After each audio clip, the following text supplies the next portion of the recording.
Welcome to a world of darkness. Before we begin, subscribe and summon your courage to like the video. Brace yourselves for a tale that will chill you to the core. Let's descend into the darkness together.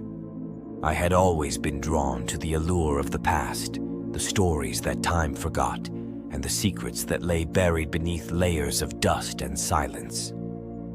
My journey began when I inherited the old Whitaker mansion, a sprawling estate with a history as murky as the fog that clung to its grounds.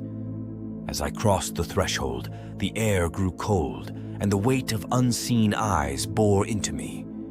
The mansion's walls whispered with the echoes of its dark history.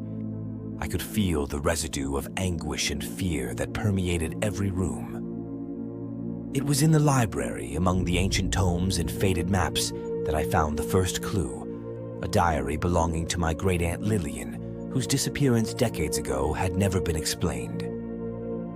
A hidden mechanism in the bookshelf revealed a secret chamber. The room was untouched, a frozen moment in time, with a single chair facing a wall adorned with strange, esoteric symbols. The diary spoke of rituals and a forbidden knowledge that Lillian had sought. It was here, she wrote, that the veil between worlds was thinnest. Darkness night fell, and with it came a suffocating darkness that seemed to seep from the very walls. I heard the soft patter of footsteps, always just out of sight, and the low, mournful weeping of a woman. The air grew thick with the scent of decay, and I felt a presence looming over me, its intentions as dark as the void it emerged from.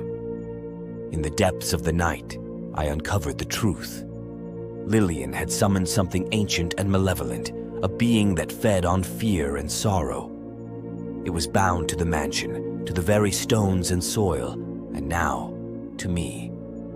I realized then that the mansion was not haunted by the past, but by a timeless hunger, and I was its newest prey. I could not leave, for the mansion would not let me. I was a part of its history now, another soul ensnared in its endless cycle of horror. With the dawn came a fragile hope, a plan to sever the entity's hold on this place. As I prepared to confront the darkness, I knew that I was either going to banish it or join the legion of whispers in the walls.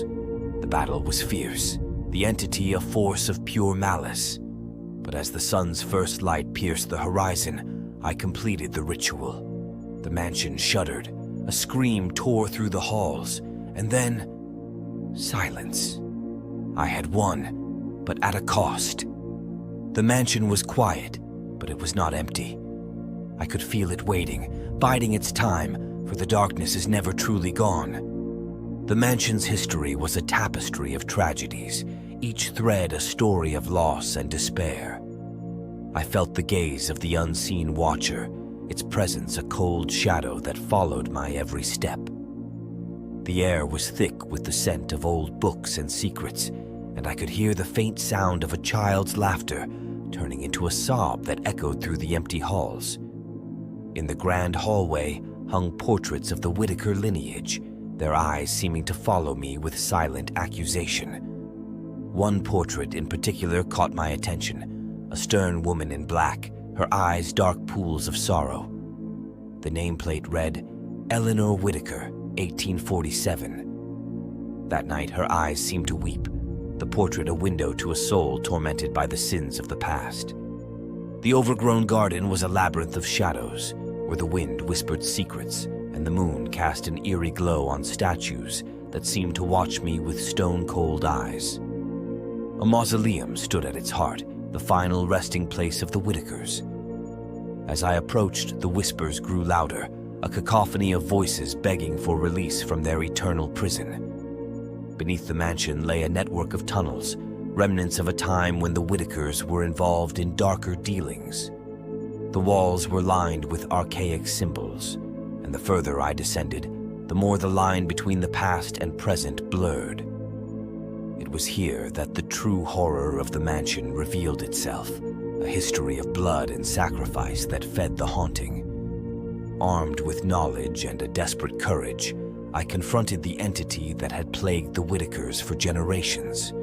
It was a formless shadow, a darkness that swallowed light, a whisper that turned to screams.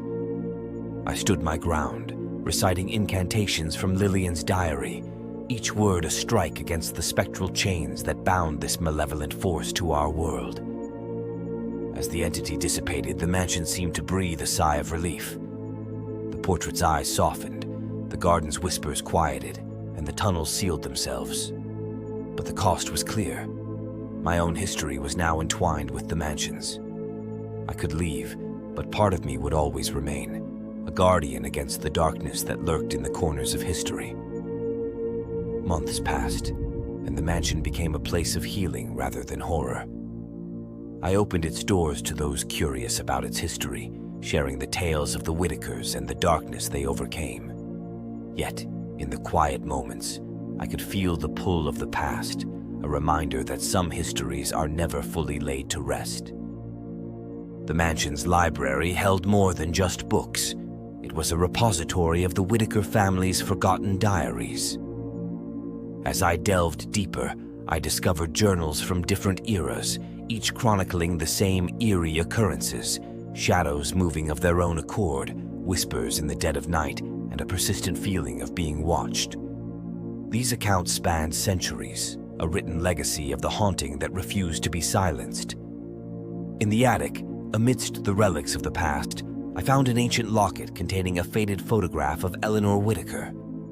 The moment I touched it, a chill ran down my spine, and the air grew heavy with the scent of roses, Eleanor's favorite, as I learned from her diary. The locket was a key, a link to the past, and as I wore it, I felt an overwhelming sense of sorrow and longing. I held a vigil in the grand hallway, beneath the watchful eyes of the Whitaker portraits. At the stroke of midnight, the air shimmered, and I saw them, the spectral figures of the Whitaker ancestors, reliving their final moments. Eleanor approached me, her expression one of deep regret. She whispered a warning, a plea to break the cycle that bound her family to this cursed place. The entity returned, not as an adversary, but as a negotiator. It offered a bargain, a chance to learn the deepest secrets of the Whitakers in exchange for a piece of my soul.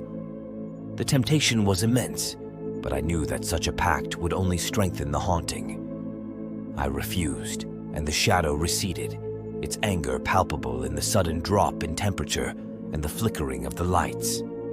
The history of the mansion was a puzzle, and each piece I uncovered brought me closer to understanding the true nature of the haunting. It wasn't just the Whitakers who were trapped here. It was every soul that had ever crossed the threshold.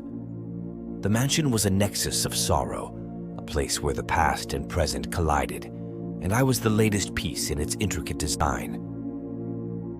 As dawn broke, I sat in the garden, the events of the night replaying in my mind. The Whitakers' history was not just one of darkness. It was also one of resilience and hope. They had fought against the entity, each in their own way, and now it was my turn. I had the knowledge, the will, and the power to end the haunting once and for all. With the rising sun as my witness, I performed the ritual that would sever the mansion's ties to the entity. The ground trembled, the portraits cried out, and a blinding light filled the mansion. When the light faded, I was alone, truly alone. The haunting was over. The spirits were at rest, and the Whitakers' legacy was now one of peace.